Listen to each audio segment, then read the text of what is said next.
అందరికీ నమస్తే. Welcome to Big TV. నేను మీ గౌతమి. ఈ రోజు మనతో పాటు ప్రముఖ వాస్తు జ్యోతిష్యులు మాడుగుల శివప్రసాద్ గారు ఉన్నారు. ఆయనతో మాట్లాడదాం. గురుగారు నమస్తే అండి. ఆశీర్వచనం తల్లి.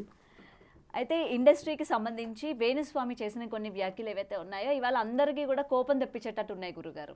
ముఖ్యంగా నాగ చైతన్య, శోభిత వీళ్ళిద్దరూ ఎంగేజ్మెంట్ చేసుకున్న తర్వాత అయితే 2020 సమయంలోనే వీళ్ళిద్దరూ కూడా విడిపోతారు అని చెప్పడం జరిగింది. అసలు నిజాలు ఏంటి గురుగారు? అసలు ఇలాంటి వ్యాఖ్యలు చేయడం వల్ల ఎటువంటి అంటే ఉండబోతుంది ఏంటి పరిణామాలు? శ్రీ మహాగణాధిపతయే నమః. ఐం మహాసరస్వత్యే నమః. శ్రీ లలితాంబికాదేవియే నమః. అమ్మ, ఇండస్ట్రీకి సంబంధించి నాగ చైతన్య, శోభిత వీళ్ళ యొక్క నిశ్చయతాంబూలాల కార్యక్రమం అంటే ఎంగేజ్మెంట్ ఆంగ్ల పదం. ఈ ఎంగేజ్మెంట్ గురించి ఫలానా అని నాగార్జున గారు ప్రకటించడము జరిగినది. దాన్ని చూసి సరే వాళ్లకు ఇలా ఉంటుంది అలా ఉంటుంది అని ఈ జ్యోతిష్యులు ఏదో చెప్పటం అనేటువంటిది ఒకటి వింటూ ఉన్నాం. అయితే వివాదం అనేది ఎప్పుడు వస్తుందంటే అమ్మ, ఒక లిటరరీ పర్సనాలిటీసు, విఐపీసు ఎవరైనా కావచ్చు, మామూలు ప్రజానీకమే కావచ్చుగాక. జాతకము, జ్యోతిష్యం అనేటువంటిది ఎప్పుడూ కూడా జ్యోతిష శాస్త్రము గొప్పదే. చెప్పేటువంటి శాస్త్రిలో లోపాలు ఉండవచ్చునుగాక. ఈ జ్యోతిష్యం మామూలుగా జాతకము చెప్పటము అనేటువంటిది ఎట్లుంటుందంటే అమ్మ, వ్యక్తిగతముగా ఎవరికి వాళ్లకు చెప్పడం అనేటువంటిది పద్ధతి. నిజానికి ఎప్పుడూ కూడా ఎక్కడైనా చేయాల్సింది ఏమిటంటే, వాళ్ళు మాకెలా ఉంటుంది అని అడిగితే వాళ్లకు మాత్రమే తెలియజెప్పాలి. లేదా వాళ్ళ కోరిక మేరకు మా వాళ్ళు వింటారు గురువుగారు, వీళ్ళందరూ ఎదురుగా చెప్పండి అంటే వాళ్ళ ఇంట్లో కూర్చొని చెప్పడము ధర్మము, న్యాయము. అంతేగాని ప్రసార మాధ్యమాలు అనేటువంటివి ఉండేటువంటివి దేనికి అంటే, ప్రతివాళ్లకు ప్రతివాడు తెలుసుకొని పైకి ఎదగడానికి ఉపయోగపడేటువంటి దానికి ఉండాలి తప్ప కొంతమంది జీవితాలకు అడ్డము కారాదు అనేటువంటిది ఒకటి. అయితే మామూలుగా పండితుల యొక్క ఆశీర్వచనము ఎందుకు కోరుకుంటారు అంటే, మాలాంటి వాళ్ళము మామూలుగా ఆశీర్వచనము చెయ్యాలి, మీరు బాగుండాలి. ఏ దంపతులైనా ఏ కార్యక్రమము జరుగుతున్నా ముందు మీరు బాగుండాలి అనేటువంటిది కోరుకోవాలి. అంతేగాని ఇలా వెంటనే శుభమా అని ఒక కార్యక్రమము చేసుకుంటున్నారో లేదో అది తప్పు. ఉండరు. ముందు అపశబ్దము అనేటువంటిది మన నోటి వెంట వస్తూ ఉన్నది అంటే మన దృష్టి దేని మీద ఉంది అనేటువంటిది కూడా ప్రజానీకము గమనిస్తారు కదా. ఎంతసేపు మనము నెగటివిటీని ఏదో జనాలు నెగటివిటీ మెచ్చుకుంటున్నారు అనేదానికి మనము నెగటివిటీ మాట్లాడుతున్నామా? మనం మాట్లాడుతున్నాము కాబట్టి వాళ్ళు నెగటివిటీ చూస్తున్నారా అనేటువంటిది రెండు ఒకదానికొకటి ఉంటాయి. అయితే అమ్మ, వాళ్ళను అభిమానించేటువంటి వ్యక్తులు కావచ్చు, వాళ్ళే కావచ్చు, ఒక ముహూర్తము అనేటువంటిది వాళ్లకు సంబంధించినటువంటి వ్యక్తులను కూడా అడిగి అవతల పెట్టింది కూడా బ్రాహ్మణోత్తములే కదా పెట్టుంటారు ఆ ముహూర్తము. తప్పకుండా దాన్ని కూడా మనం గమనించాలి కదా. అయితే ముహూర్తాలు నిర్ణయము అనేటువంటిది చేసుకుంటున్నప్పుడు తల్లి 100% ఇది మహాద్భుతమైనటువంటిది అనేటువంటిది ఎక్కడా దొరకవు. కొంచెము ఒకటి అర అటు ఇటు ఉంటాయి. దానికి కావాల్సినటువంటి ప్రాయశ్చిత్తాలు అనేటువంటివి ఉంటాయి, చేసుకుంటారు. అవి వాళ్ళకు సంబంధించిన విషయం. మనకు వాళ్ళ మీద ప్రేమ, అభిమానము ఏమైనా ఉంటే మనము వాళ్ళ అపాయింట్మెంట్ కోరుకొని వాళ్ళ దగ్గరికి వెళ్ళి ఇగో ఇవి ఉన్నాయి, ఇవి సరి చేసుకోండి అని చెప్పవచ్చును. కానీ లోకానికి ఎదటి వాళ్ళ యొక్క ఇదిని దేశానికంతా చెప్పటం అనేటువంటిది చాలా తప్పు. అది అంత యోగదాయకమైన విషయము కాదు, ఎవరికీ మంచిది కాదు కూడా అది అట్లాంటి విషయాలు చెప్పటం అనేటువంటిది. అంతేకాకుండా ఈ సమయములో చేసుకుంటే సరైనటువంటి సంతానము ఇది కాదు, వేరే విధంగా అవుతారు అని ఇట్లాంటి కామెంట్స్ కూడా మనం దాంట్లో వినటం జరిగినది. అంటే వ్యక్తిత్వ హననం అనేటువంటిది చాలా వేరే తప్పు స్త్రీ తల్లి. ద్వారా కూడా వీళ్ళు విడిపోవాల్సి వస్తుంది, వేరే స్త్రీ ప్రవేశిస్తుంది అని కూడా చెప్పారు కదా. ఇప్పుడు వ్యక్తిత్వ హననము కదా. ఒక వ్యక్తిని ఆయన నాగ చైతన్య గారు కావచ్చు, ఇంకెవరైనా కావచ్చు గాక, ఆ దంపతులు వీళ్లకు ఇలా అయితేనే సంతానము కలగవచ్చు, ఇలా కలగదు, అలా ఉంటుంది, ఇలా ఉంటుంది అంటే వాళ్ళ జీవితానికి కొన్ని మామూలుగా వృత్తి వేరు, ప్రవృత్తి వేరమ్మా. వాళ్ళ బెడ్రూమ్ విషయాలు కూడా మనము ఇవాళ టీవీల్లో ప్రసార మాధ్యమాల్లో కూర్చొని చర్చించుకునేటువంటి అధికారము మనకు ఎంత మాత్రము లేదుగాక లేదు. ఒక సినిమా గురించి బాగా తీశారు అని మనం చెప్పొచ్చు, బాగా నటించాడని చెప్పొచ్చు, లేదు నచ్చలేదు, ఇక్కడ ఈయన ఇలా చేసింటే బాగుండునేమో అని చెప్పవచ్చును. కానీ భార్యాభర్తల జీవితం అనేటువంటిది వాళ్ళిద్దరి యొక్క కలయిక, వాళ్లకు సంతాన విషయము కానీ ఇవన్నీ కూడా బహిర్గతం అనేటువంటిది వ్యక్తిత్వ హననము కిందికి వస్తుంది. ఆయనకు ఎలా అయితే సంతానము కలుగుతుంది, ఎలా అయితే కలగదు అనేటువంటి విషయాలు మనము టీవీల్లో ఎట్టి పరిస్థితుల్లోనూ చర్చించడం అనేటువంటిది 100% కాదు, 1,00,000% తప్పు. అది అంతవరకు మనం, ఎందుకంటే అమ్మ జాతకాలు చెప్పేటప్పుడు ఎవరికి వాళ్లకు చెప్పాలి, లేదా ఒక చర్చ చేస్తున్నప్పుడు లేదండి బాగుంటుంది, మహారాజయోగము బాగుంటుంది అని చెప్పడం అంతవరకు చెప్పవచ్చును. ఎవరినైనా జీవితంలో ఉత్తేజపరిచేటువంటి విధానముగా ఉండాలి కానీ మనము అభాసుపాలయ్యేటువంటి విధానముగా ఎక్కడా ఉండరాదు అనేటువంటిది నా భావన తల్లి. అది దాని యొక్క అర్థం. అంటే ఇవాళ ఏంటంటే ఇతని వల్ల అందరికీ పడుతూ ఉంటుంది కదా, మరి అందరినీ కూడా దీనిలోని లాగి మాట్లాడే పరిస్థితులు కూడా కనిపిస్తాయి. అంటే జ్యోతిష్యమే మంచిది కాదు అనేటువంటి దాని కిందికి వస్తుంది. అది జ్యోతిష్యం అనేటువంటిది జ్యోతిష శాస్త్రంలో అమ్మ ఇది ఒక 75-80% మాత్రమే జరుగుతుంది. అంతవరకే చెప్పగలం. 100% నేను చెబుతున్నాను బల్లగుద్ది వీళ్ళు ఇంతటితో ఓడిపోతారు, వీళ్ళే ఇదవుతారు అనేటువంటిది ఉంటాయి. కొన్ని అటు ఇటు కూడా ఉంటాయమ్మా. అయితే ఎవరి మెప్పు కోసమో ఎవరి ఇది కోసమో కాదు, శాస్త్రములో ఏముందో అది చెప్పాలి.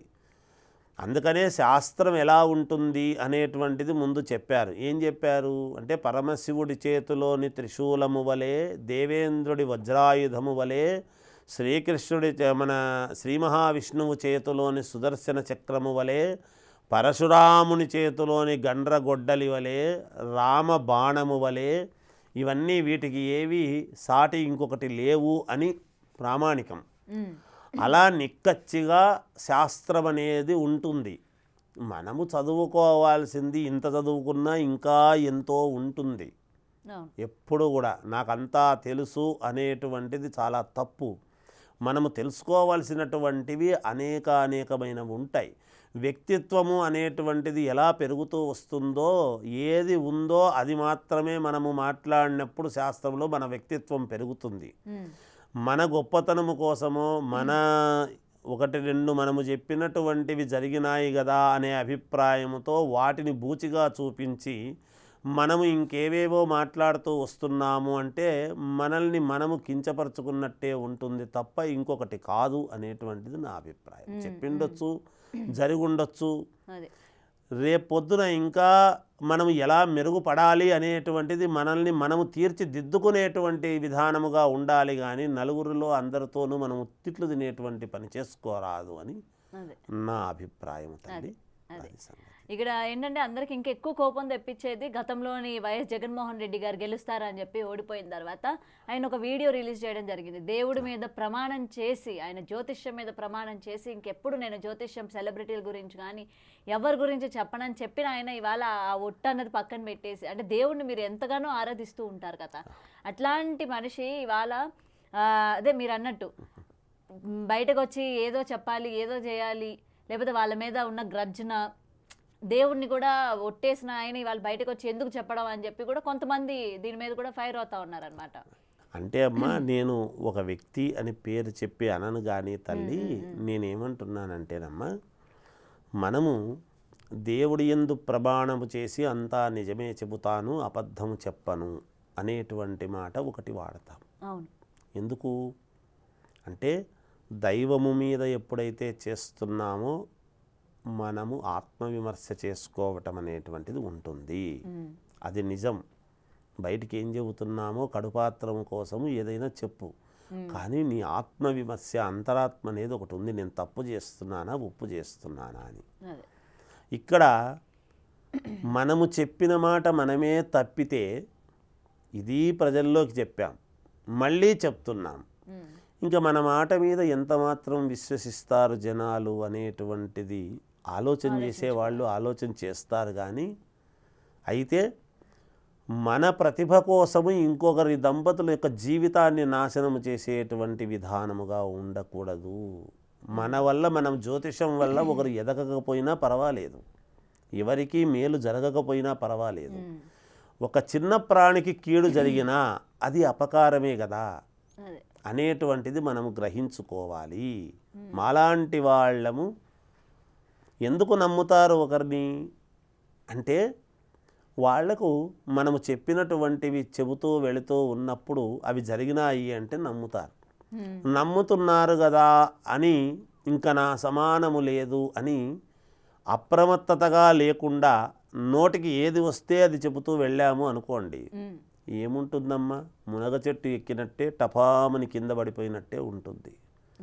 మనము చెప్పే కొద్దీ జరిగే కొద్దీ నోటిని చాలా అదుపులో పెట్టుకోవాలి. చాలా కంట్రోల్డ్గా మనము 100 ఎదటి వాళ్ళు మాట్లాడితే 1 మాట్లాడేట్టుగా ఉండాలి ఎప్పుడూ కూడా. ఊరికే మనకు ఒక బోర్డు, ఒక టీవీ, మనల్ని పిలిచారు కదా అని ఒక బర్ర పట్టుకొని ఇగో ఇది ఇది ఇదిని వాళ్ళు అడగకపోయినా వాళ్ళ యొక్క వ్యక్తిత్వ హననము కదమ్మా. అసలు బోర్డు మీద రాసి లగ్న కుండలి వేసి ఎప్పుడైతే చెబుతున్నామో ఎదటి వాళ్ళ యొక్క లోపాలను మనం వ్యక్తపరుస్తున్నామనే కదా, బహిర్గతం చేస్తున్నాము కదా. ఆ అధికారము మనకెక్కడిది? నా పేరు మీద గల చార్టు నీకేసే అధికారం ఎవరిచ్చారు అంటే, నిజమేనయ్యా, నీవు సమాజంలో పలుకుబడి కలిగినటువంటి వ్యక్తివి కాబట్టి నిన్ను ఏమైనా విమర్శిస్తావంటే చేతలను విమర్శించండి. ఇప్పుడు అధికారులు ఉన్నారు, ఆయన సరిగ్గా చేయలేడు, లేదు ఒక ముఖ్యమంత్రి ఉన్నాడు సరిగ్గా పరిపాలన చేయలేదు, ఎందుకు ఓటేసినటువంటి హక్కు నీకు ఉంటుంది, చేసుంటుంది. కానీ సీఎం వ్యక్తిగత విమర్శలు చేయరాదు, పరిపాలన గురించి మాట్లాడు. కానీ వాళ్ళ బెడ్రూమ్ విషయాలు మనం మాట్లాడము తప్పు కదా అనేటువంటి ఒక రేఖా మాత్రం అనేటువంటిది ఉంటుందమ్మా, సన్నది. మనము వస్త్రాలు ఎందుకు ధరిస్తున్నాము? లోపల అవయవాలు ఏమున్నాయో అందరికీ తెలుసు కదా అని నేను అన్నీ ఇప్పి తిరుగుతాను అనడం న్యాయం కాదు కదా, మన సంస్కారం అది కాదు కదా. ఎందుకు వేసుకుంటున్నట్టు? ఉతికిన బట్టలు ఎందుకు మనం తొడుక్కుంటున్నట్టు అంటే ఒక విధానం, ఒక పద్ధతి. ఆ పద్ధతి రేఖామాత్రం అనేటువంటిది ఉండాలి, అది పాటించాలి అమ్మ. అది పాటించకపోతే, చెప్పేవాళ్లే పాటించకపోతే కంచే చేను మేసినట్టు అవుతుంది గాక. మనం చెబుతున్నాం, ఇంకా చెప్పం, మానేస్తాం అంటే మాని ఏమవుతుంది?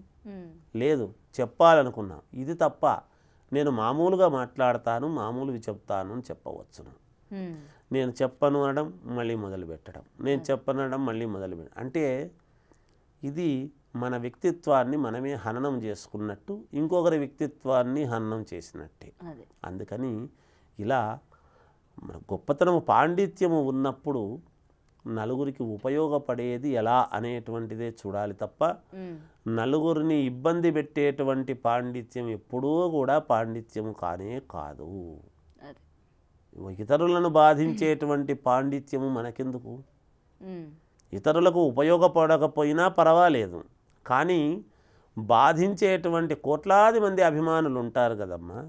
అభిమానులు అందరూ కూడా హర్ట్ అవుతారు కదా. ఇవాళ మనకు మెసేజ్ల ద్వారానో ఇంకొక ద్వారానో అందరూ చెప్పకపోవచ్చు, కానీ అయ్యో మొదటిది ఇలా జరిగినప్పుడు రెండోది కూడా ఇలాగేనా అనేటువంటి బాధపడేటువంటి వాళ్ళు ఎంతమంది ఉంటారు? అది తప్పు కదమ్మా. అందుకని చెప్పేటప్పుడు మాలాంటి వాళ్ళము కొంచెం జాగ్రత్తగా ఆలోచన చేసి మంచి ఎంతసేపు మనము ఒక వివాహం జరుగుతుంది అంటే పండితులను పిలిచి ఆశీర్వచనం ఎందుకు చేయిస్తాము అంటే పండిత ఆశీర్వచనం ఉంటే వాళ్ళ జంటలు సంతోషంగా ఉంటారు, బాగుంటారు అని. అందరూ వచ్చి ఎందుకు అక్షతలు వేస్తారు సుముహూర్తానికంటే అందరి అక్షతలతోనూ వాళ్లకు ఆశీర్వచనం జరిగితే 10 కాలాల పాటు చల్లగా వృద్ధిలోకి వస్తారు అనేటువంటిది. అలాంటి ఆశీర్వచనము చేయవలసినటువంటి మనలాంటి వాళ్ళము అది ఓం ప్రథమంలోనే ఇది ఇలా అవుతుంది, అది అలా అవుతుంది అని అపశబ్దాలు ఎంతమాత్రము మనము మాట్లాడరాదు, మన నోటి వెంట రారాదు. ఎందుకంటే లోకా సమస్త సుఖినో భవంతు అని చెప్తున్నాం. లోకమంతా బాగుండాలి, లోకమంతా బాగుండాలని రోజు కోరుకుంటుంటే ఒక కుటుంబాన్ని ఈ విధంగా మాట్లాడడం అనేటువంటిది ఎప్పుడూ తప్పేమ్మా. తప్పును తప్పు అనే ఖండించాలి. దీన్ని ఎక్కడా సమర్థించుకోవటానికి ఏ విధంగానూ అవకాశము లేని విషయం అని తెలియజేస్తున్నాను తల్లి. సో ఏదైనా సరే ప్రేక్షకులు కూడా ఒక క్షణం అర్థం చేసుకోవాలి. ఏదో ఒక మనిషి వచ్చి గతంలో ఒకటి చెప్తున్నారు, ఇప్పుడు ఒకటి చెప్తున్నారు అని చెప్పి దీని మీద అందరూ కూడా ఏంటంటే వీడియోస్ని వైరల్ చేయడం. ఓకే, వ్యక్తిగతంగా వాళ్ళు ఏదైనా చేసుకోవచ్చు, అది ఏంటంటే అది ఇండస్ట్రీ వరకే ఉంచుకోవాలి. సో మనం ఏంటంటే ఇట్లా వైరల్ చేయడం ఇది చేయకూడదు అనమాట. అండ్ వేణుస్వామి గారు చేసిన వ్యాఖ్యలు కూడా ఇవాళ ప్రతి వాళ్ళు కూడా ఆయన మీద కేసు కూడా ఫైల్ చేయడం జరిగింది. సో ఇక ముందుట ఏవైనా సరే జ్యోతిష్యానికి సంబంధించి కానీ లేకపోతే సెలబ్రిటీల వ్యక్తిగత జీవితానికి సంబంధించి కానీ కొంచెం ఆచితూచి చెప్తే బాగుంటుందని అయితే కోరుకుందాం. ధన్యవాదాలు గురుగారు. జయోస్తు. For more videos like this, subscribe Big TV channel.